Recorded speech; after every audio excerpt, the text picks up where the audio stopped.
Hello, you are welcome to yet another episode of Plus Trending, brought to you by your favorite TV channel, PlusTvAfrica. My name is Elile, and as you know, we talk about everything and anything trending, and of course, why they are trending. Now, today's stories are a bit close to home, but I'll just go straight to it. There has been an uproar across the country as Nigeria's Minister of Education, in person of Honorable Adamu, stormed out of a meeting with the leadership of the National Association of Nigerian Students, NANS, at the ministry's conference room in Abuja. On the 28th of February 2022, the National Association of Nigerian Students embarked on a nationwide protest against the ongoing strike action by the Academic Staff Union of Universities. Adamu had set up a meeting with the leadership of NANS, who earlier blocked the entrance to the ministry while protesting the one-month warning strike declared by the Academic Staff Union of Universities ASU leadership. Now, in response to why he walked out of the meeting in such a manner, Adamu said, and I quote, I walked out from the impromptu meeting with NANS because the students were shouting, accusing me of putting the education sector to mess and asking me to step down from office. Following this, the Trade Union Congress of Nigeria, TUC, has threatened to embark on a solidarity strike in support of ASU and university students. The body has given Nigerian government a 2-week ultimatum to meet the demands by ASU. The NANS president's speech and the minister's actions have sparked mixed reactions across all social media platforms. Here are some of them. At Red Negro says, no public office holder should be allowed to send their kids abroad. That's literally the only way our education sector would be fixed. NANS, we need to do a student strike and make our own demands. Enough of this nonsense. A student strike, I don't know. I feel you are still losing if you are doing a student strike, so there's almost no point for that. But at FPP Nigeria says, Adamu is wrong to walk out on leadership of NANS over ASU strike. This is just too immature and unexpected of a public officer. While NANS could have articulated themselves better, nothing can justify Adamu's arrogance. I totally agree. At Okpebanwo says, wow, is this the response of Education Minister Adamu? Walking out on the students, not the most extreme form of executive arrogance, lack of empathy, and lack of emotional intelligence. We definitely need a new set of leaders. At Lamido, Afandi says, these guys don't talk like students. They are hooligans, NANS, ASU. The reality is he saw it as a waste of time. He didn't call a strike. The lecturers did. We are blaming the government for others' mistake. Adimuyiwa 09 says, I see nothing wrong with the approach of the NANS president. I like the fact that he gave the minister a direct hit. These people need to feel uncomfortable. They are joking with the future of millions. As always, the minister, an appointee, paid with our taxes, walked out on them. Maybe some words were used out of context, but the students are tired.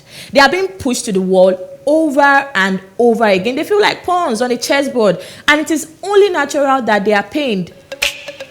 And this shows in their expression, but again, that's just me talking. Here are some more reactions.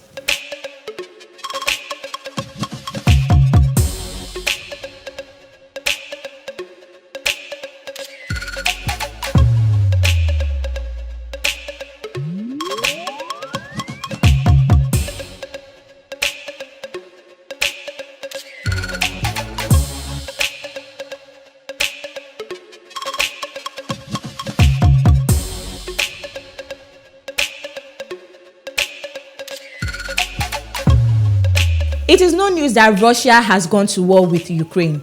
On the 28th of February 2022, the Federation of International Football Association, FIFA, and the Union of European Football Associations, UEFA, suspended all Russian teams and athletes from participating in the both leagues.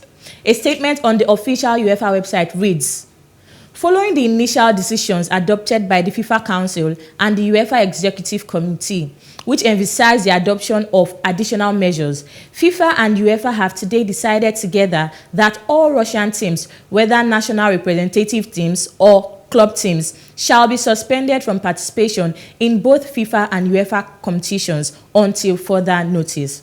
Football is fully united here and in full solidarity with all the people affected in Ukraine.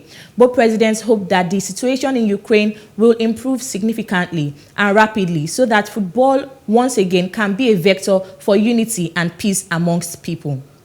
Now, prior to Monday's announcement, a number of European associations said they would refuse to play against Russia, including the Polish, Swedish, and Czech federations, who are part of a 4-team World Cup playoff draw with Russia. This move by both associations has stirred a whole lot of views across social media, as both associations have been under a lot of heat. Let's take a look at some of them. At WWE, Uche says, why should football bodies take sides in Russia-Ukraine crisis? Football is meant to unite and not to divide. It's like adding fuel on a burning flame. At L.A. Kaluka says, though the male and female national teams and clubs did not do anything wrong, but it is an avenue to tell Mr. Putin that he needs to stop this war, or else all his citizens will be seriously affected in one way or the other. At Papi Faye says, when was the US and England ever been banned from FIFA competitions for invading and occupying other countries? What's the difference between the victims of war in Ukraine to those in Iraq?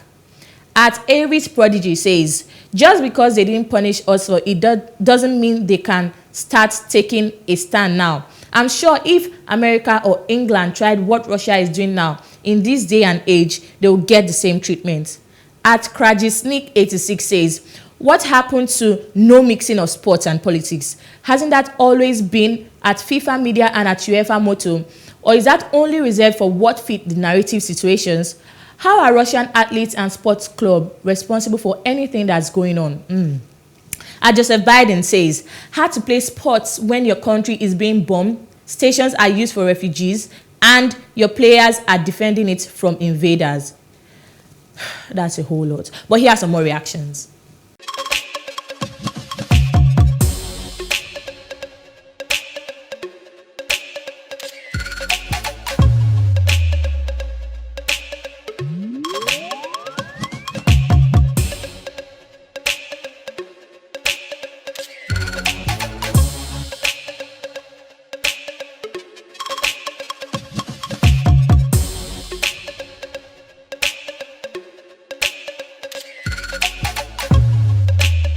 I think Joseph has said my mind, but at the same time, banning the innocent players from sports isn't really going to do much in my opinion.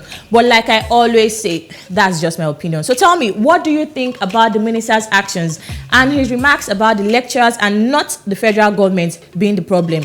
Is the UEFA and FIFA leagues ban really going to aid in ensuring a ceasefire between Russia and Ukraine? Do tell all your opinions using the hashtag #PlusTrending or send your comments to us on WhatsApp.